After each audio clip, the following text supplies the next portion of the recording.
Well, whether you're going overseas on a road trip here in the U.S. or just staying at home this summer, there are ways to cut your costs and still have a great vacation.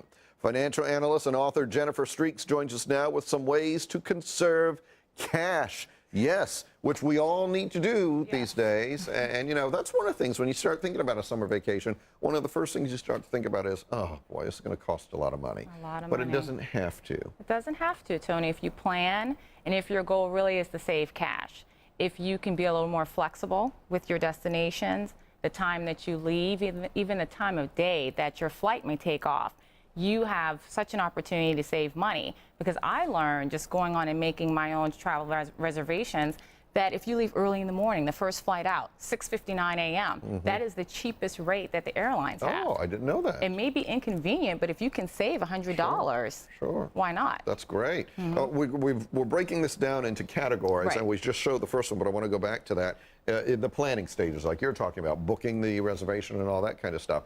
Customer loyalty programs, you like those? Definitely. Customer loyalty programs, air miles, AAA for car rentals. You get a lot of discounts because right now people aren't flying and they aren't traveling as much as they used to. So if you're someone that's consistently with the hotel, consistently with the car rental agency, they're going to want to keep you loyal to them. So they're going to give you those extra discounts. They do seem to be making more of an effort to do that now. Indeed. Is it a little easier to use some of those mileage programs now? Because for the longest time, it seemed like you collected all these miles. Then they had 2 flights per seat that were available. That's true, and some of them do have blackout dates still, but that's where the planning is very important. So if your goal is to save money, start planning these trips like 60 days, 90 days out. All right, let's talk about transportation. There are some things that we can do to keep costs down.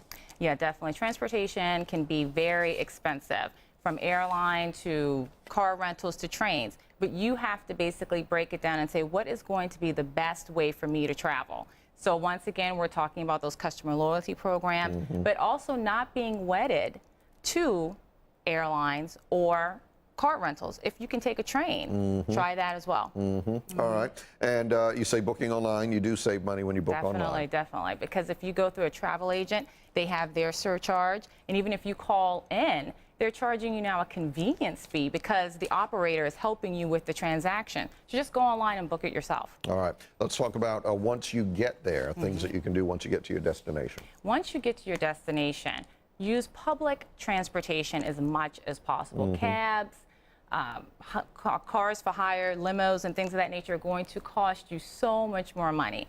But the subway, you know, trolley cars, like if you're going to New Orleans or something like that, it's going to be so much more cheaper. So, I mean, it's a no-brainer to use public transportation. One of the keys there, don't make international phone calls when you're, or buy one of those prepaid cards. Don't pay for the international phone service. Skype, yeah. Google Plus, really great ways to save on international calls, any calls that you need to make at all. I try not to use the hotel phone at all. Me too, me too. Exactly. And if you're overseas, turn your cell phone off. That's right, 'cause those roaming charges will kill you. Right, that's right. Let's talk about saving on food. You have tips on how to save on food. Well, you know, we all want to go on vacation and have a great time. But if you eat out every night or a couple of times in a day, that's really going to rack up pretty quickly. So if you can get a hotel that has an in-room kitchen, cook your own food, maybe go out for a special meal at the end of the week and take advantage of the local fare, that's going to save you so much money. If you're staying in town and you're barbecuing in the backyard, the traditional way that we celebrate 4th of July, for example, get to Costco. You know, they have huge discounts on packs of everything that you're going to put on the grill. Sure. And if you can't get to Costco, if you're not a member, make sure that you get those Sunday circulars and start mapping out what you're going to do with Giant and Safeway so that you can get the biggest bargains. It's interesting, when you're traveling, a lot more of these hotel rooms now have these in-suite kitchens. Yeah, the kitchenettes. Exactly, and that's a great way to save money, just for little snacks. Snacks cost money, too. All right, Jennifer Streaks, thank you so much for coming in and talking to us about it. Thanks for having me. Making it more affordable for us. Appreciate it. The Fox 5 weather app. Look 10 days ahead or hour by hour. View today's video forecast and radar that can pinpoint your neighborhood free at your App Store or Android Market.